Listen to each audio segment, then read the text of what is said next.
नमस्ते, कैसे हैं आप सभी लोग। आशा करता हूँ आप लोग बहुत ही ज़्यादा अच्छे होंगे। आज हम डिस्कस करेंगे सब्स्टिट्यूशन मेथड से रिलेटेड कुछ प्रॉब्लम्स, क्योंकि प्रॉब्लम को सॉल्व करने से हमारे पास थोड़ा सा क्लैरिटी आ जाएगा मेथड से रिलेटेड। देखो, हमने क्या देखा था कि सब्स्टिट्यूशन मेथड क्या होता है।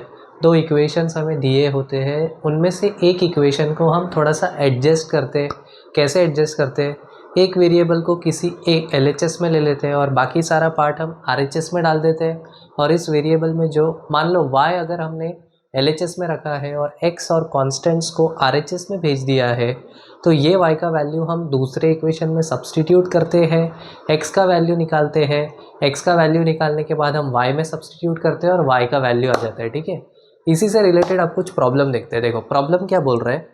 प्रॉब्लम बोल रहा है कि solve 2x + 3y = 11 and 2x - 4y = -24 and hence find the value of m for which y = mx + 3।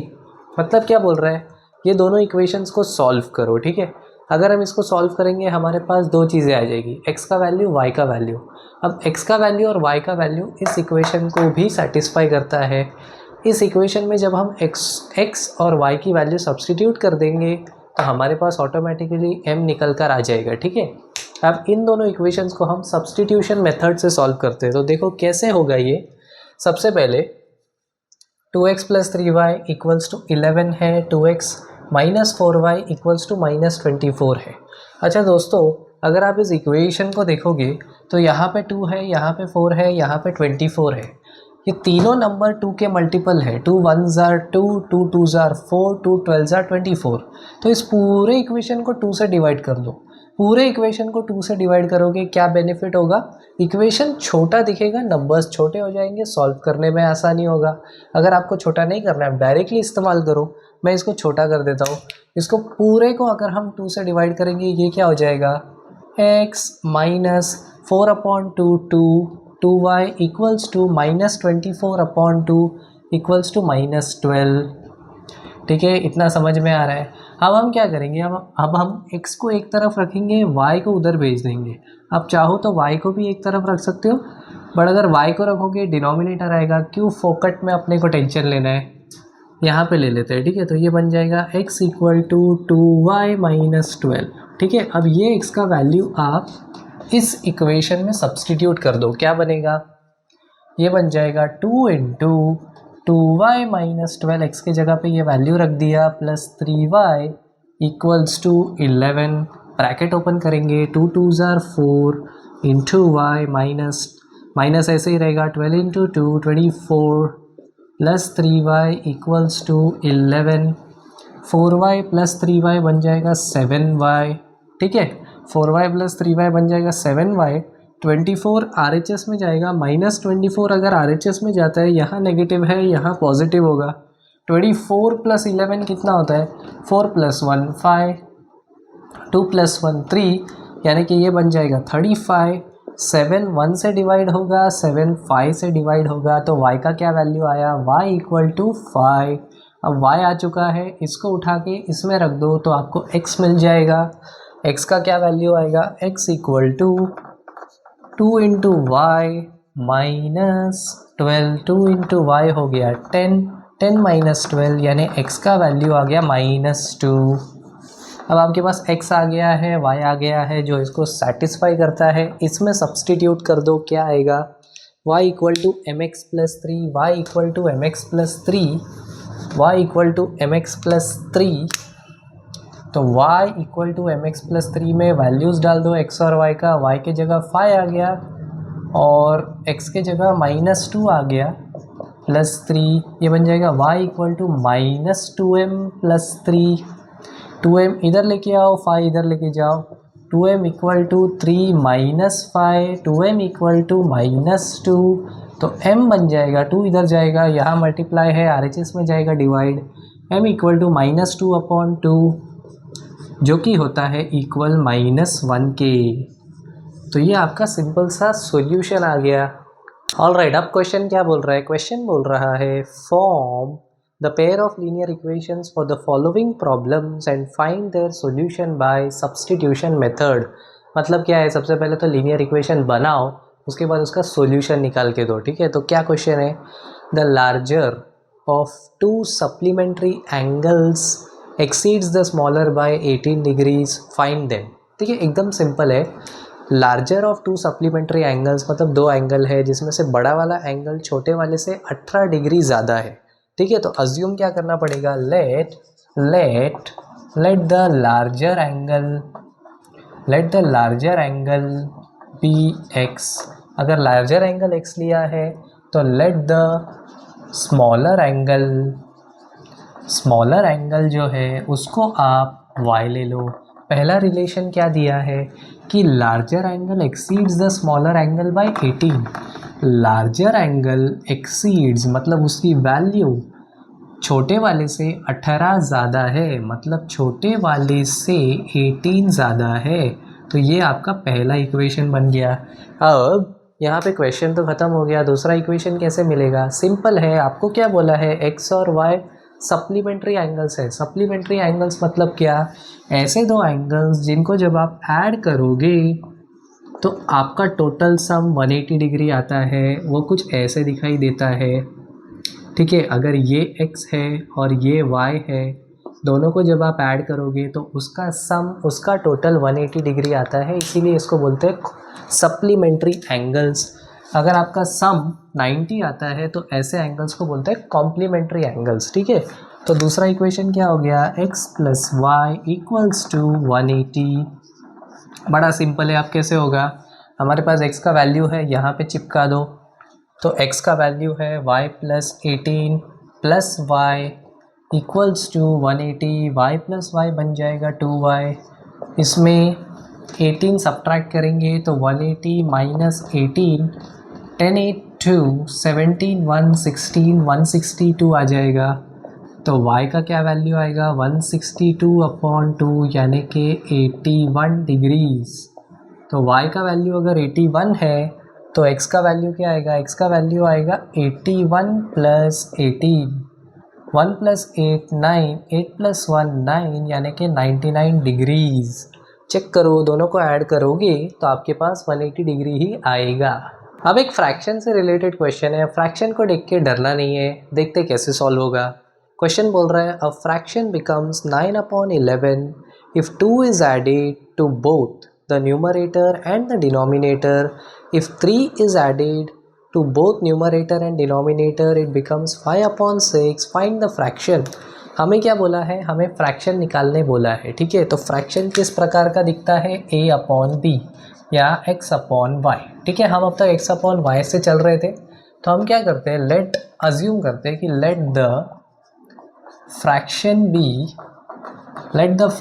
B x/y, ठीक है। पहला कंडीशन क्या बोल रहा है, पहले बोल रहा है कि अगर दो को आप न्यूमरेटर और डिनोमिनेटर में ऐड करोगे, मतलब अगर आप न्यूमरेटर में 2 ऐड करोगे और डिनोमिनेटर में 2 ऐड करोगे तो आपको जो फ्रैक्शन मिलेगा वो आएगा 9/11। न्यूमरेटर में था x, डिनोमिनेटर में था y, मतलब x में 2 ऐड किया और y में 2 ऐड किया तो 9/11 आएगा। दूसरा इक्वेशन बोल रहा है कि अगर आप 3 ऐड करोगे ऊपर और नीचे, मतलब x + 3/y + 3 अगर आप करते हो तो आपका फ्रैक्शन निकल कर आता है 5/6। सिंपल, ये दो इक्वेशन बन गया है। अब इसको सॉल्व कैसे करेंगे, क्रॉस मल्टीप्लाई कर दो। सिंपल, यहाँ मल्टीप्लाई होगा तो ये कैसे दिखेगा, ये दिखेगा 11 × x + 2 = 9 × y + 2। तो ये कैसे हो जाएगा, ये हर एक से मल्टीप्लाई होगा। 11x + 22 = 9y + 18। x चाहिए तो यहाँ पे रख दो, इसको यहाँ भेज दो।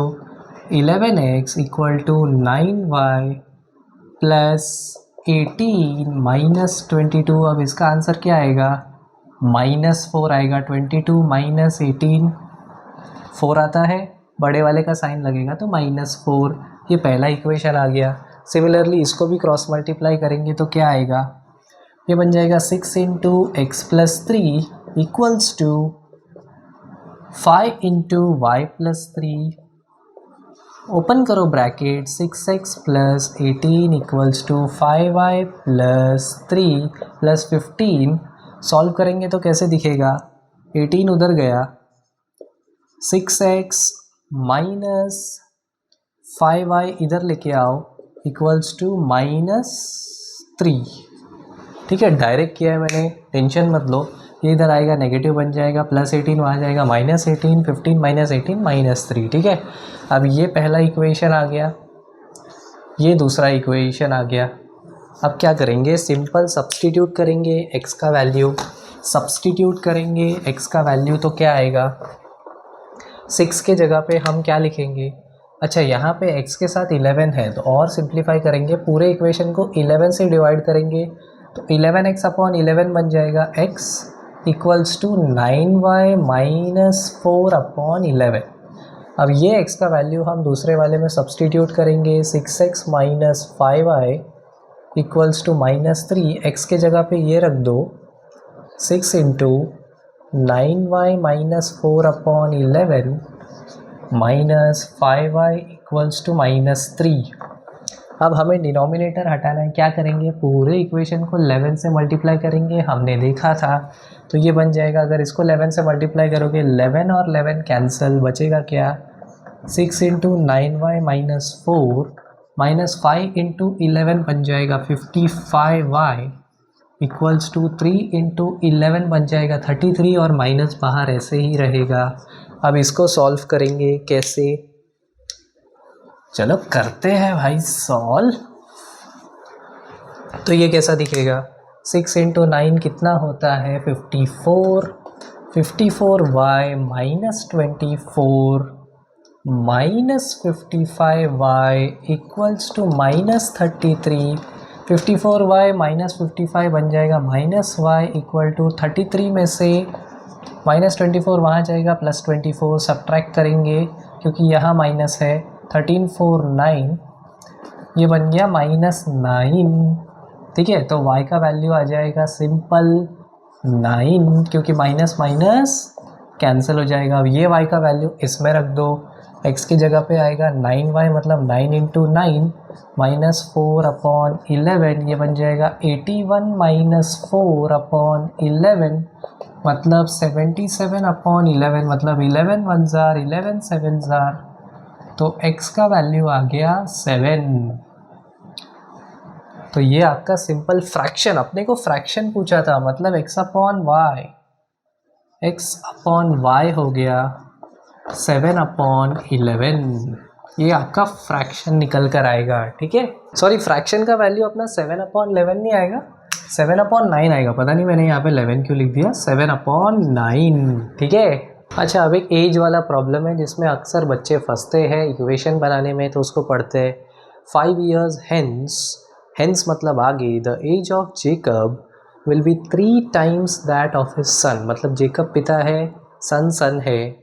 5 years ago 5 साल पहले Jacob's age was 7 times that of his son. What are their present ages? Simple present ages पूछा है, तो मान लेते हैं जेकब का present age, Jacob's present age equals to x। ठीक है, आज जेकब की उम्र x ईयर्स है और उसके सन्स प्रेजेंट एज, अगर हम जेकब का x ले रहे तो सन का y ले लेते हैं। सिंपल, पहला कंडीशन बोला है 5 years hence मतलब आफ्टर 5 years। अच्छा एक बात बताओ, 5 साल के बाद क्या जेकब 1 साल का ही रहेगा? अगर आज जेकब 40 साल का है तो 5 साल बाद जेकब कितने साल का हो जाएगा? 45 years का। मतलब हमने क्या किया, अच्छा मतलब छोड़ो, अगर आज जेकब 40 का है तो 45 का होगा, 50 का है तो 55 का होगा, अगर x का है तो कितने का होगा, x + 5। तो अगर जेकब 5 से बड़ा है तो क्या उसका बेटा 5 से पीछे रह जाएगा? नहीं ना, वो भी 5 से बढ़ेगा ना। तो 5 साल बाद जेकब का, अगर आज जेकब के बेटे का उम्र 10 साल है तो 5 साल बाद 15 होगा। सिमिलरली अगर y है तो 5 साल बाद y + 5 होगा। सिंपल, तो जेकब्स एज लिख देता हूँ मैं, Jacob's age will be x + 5 और son's age will be y + 5। अब कंडीशन क्या दिया है, 5 years hence age of Jacob will be 3 times that of his son. मतलब ये जो उम्र है जेकब की, this will be equal to, will be मतलब equal to 3 times that of his son, मतलब उसके बेटे की उम्र। ये पहला इक्वेशन आ गया। इसको सॉल्व करो। x + 5 ब्रैकेट ओपन 3y + 15, 5 को इधर भेजो, x will be equal to 3y + 15 - 5 मतलब 3y + 10। तो ये x का वैल्यू आ गया। इसको हम दूसरे इक्वेशन में सब्स्टिट्यूट करेंगे, दूसरा इक्वेशन बनाएंगे। दूसरा इक्वेशन क्या है? 5 years ago, 5 साल पहले, 5 years ago, ठीक है। अच्छा, अगर आज जेकब 55 साल का है तो 5 साल पहले कितने साल का होगा? 50 साल का। 45 का है तो 40 का होगा। मतलब हम 5 से कम कर रहे हैं। आज अगर जेकब x साल का है तो 5 साल पहले x - 5 ईयर्स का होगा। सिमिलरली उसका बेटा भी 5 से छोटा ही होगा, मतलब y - 5, जो हमने यहाँ पे किया। तो Jacob's age will be x - 5, son's age will be y - 5। Condition says Jacob's age was 7 times that of his son, मतलब y - 5। ठीक है, इसको सॉल्व करो। x - 5 equal to 7y - 35। अभी x इधर ही रखो चाहिए तो 7y, ये उधर जाएगा, -35 + 5 -30। अब x का वैल्यू उठा के रख दो। x का वैल्यू है 3y + 10 equal to 7y - 30। 3y उधर भेजो, -30 इधर भेजो, तो ये ऐसे ही दिखेगा। रीअरेंज भी कर रहा हूँ साथ में। 7y - 3y इक्वल टू 30 + 10 मतलब 4y इक्वल टू 40, मतलब y इक्वल टू 10। कैसे 10? 40/4, 4 नीचे जाएगा। ठीक है, तो y आ गया 10। अगर y 10 आया है तो x क्या आएगा? x will be equal to 3 × 10 मतलब 30, 30 + 10 यानी 40। यानी जेकब 40 साल का है और उसका सन 10 साल का है। ठीक है, ऑलराइट। अब नेक्स्ट प्रॉब्लम देखो। The taxi charges in a city consist of a fixed charges together with a charge for the distance covered. For a distance of 10 kilometers, the charge paid is 105, and for a journey of 15 kilometers, the charge paid is 155. What are the fixed charges and charges per kilometer? How much does a person have to pay for traveling a distance of 25 kilometers? काफ़ी interesting question है, देखते हैं वापस से पढ़ के। The taxi charges in a city consist of fixed charge together with the charge for the distance covered। मतलब total charge क्या हुआ? Fixed charge plus charge for distance covered. For a distance of 10 kilometres, 10 kilometre के distance के लिए, 10 kilometre के distance के लिए कितने पैसे भरे? 105 रुपये। ठीक है, 10 किलोमीटर के डिस्टेंस के लिए 105 रुपये भरे।